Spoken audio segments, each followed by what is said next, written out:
பாடலாசிரியர் கவிஞர் அது மட்டும் அடிக்கடி சொல்லாமல் இருந்தால் கொஞ்சம் பெட்டரா. இல்லை அது அனி சார் ஓட்டிகிட்டு போகிற பைக்கில் நான் பின்னாடி உட்காந்து ஜாலியாக வர்றேன், அவ்வளோதான். ஸோ நம்ம எதுவும் தனியாக பண்ணுறது கிடையாது. பட் இதெல்லாம் பண்ணணுன்ற ஆசை நிறையா இருக்குது. அதை இந்த மாதிரி விருதுகள் வந்து இன்னும் மோட்டிவேட் பண்ணுது, இன்னும் நல்லா பண்ணணுன்ற ஆசையாக இருக்குது. அண்ட் எஸ்ஜே சூர்யா சார் வந்து உங்களை அனௌன்ஸ் பண்ணுறதுக்கு முன்னாடியே ரொம்ப ஸ்வீட்டாக சொன்னார். இல்லை சார் பயங்கர ஸ்வீட். அவங்க வந்து யார்கிட்ட என்ன ஸ்பெஷலாக பார்த்தாலும் அதை தட்டி கொடுக்குறதும் சரி, இல்லை அதை வந்து ஒரு 1 அப்படிங்கிறத 5 அவங்களுக்கு வந்து அப்ரிஷியேட் பண்ணும்போது அவங்களுக்கு ஒரு மோட்டிவேஷன் கிடைக்கும் இல்லையா.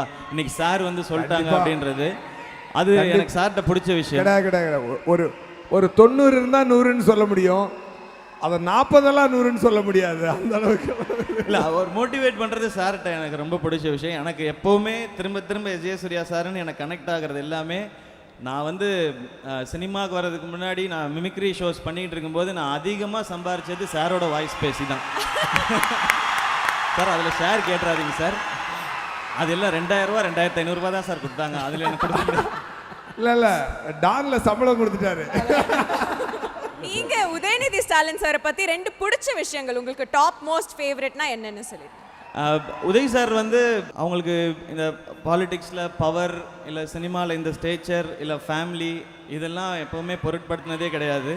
உதய் சார் எப்போ பார்த்தாலும் ஒரே ஒரு உதய் சார் தான், எப்போவுமே எளிமையாகவே இருக்காங்க. ஸோ அது வந்து நான் எப்போவுமே பார்த்து கற்றுக்கணும்னு நினைக்கிறேன். ஏன்னா எப்பேற்பட்ட ஃபேமிலியிலேருந்து வந்த ஒருத்தர், நான் வீட்டில் போய் சாரை சந்திக்கும் பொழுதெல்லாம் சொல்லிகிட்டே இருப்பேன். நான் அப்படியே எந்த சேஞ்சும் இல்லாமல் அப்படியே இருக்குது. யதார்த்தம் என்னவோ அதை பேசுகிறது, அது வந்து சார்கிட்ட எனக்கு ரொம்ப ரொம்ப பிடிச்ச விஷயம்.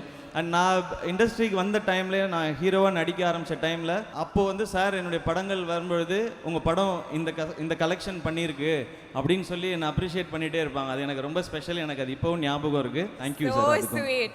அண்ட் உதயநிதி சார், உங்ககிட்டயும் அதே கேள்வி தான். சிவகார்த்திகேயன் அவர்கள் அவரோட கரியர் பிகினிங்லேருந்து நீங்கள் பார்த்துட்டு இருக்கீங்க. உங்களுக்கு அவர்கிட்ட ரொம்ப பிடிச்ச விஷயம்னா என்னன்னு சொல்லுவீங்க?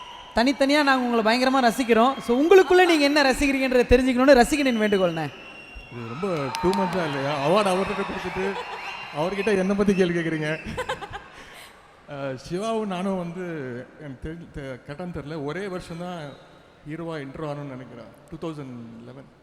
நான் அப்போ சீனியர், நான் அப்போ 2011.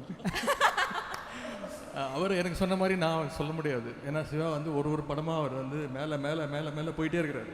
இப்போ இந்த அவார்டு வந்து டாக்டருக்கு வாங்கியிருக்காரு. எனக்கு தெரிஞ்சு நெக்ஸ்ட் இயர் வந்து டானுக்கு வாங்குவார். அது டாக்டர் மட்டும் இல்லை, சினிமாவில் வந்து நம்ம நிறைய பேர் இன்ஸ்பிரேஷனாக எடுத்துப்போம்.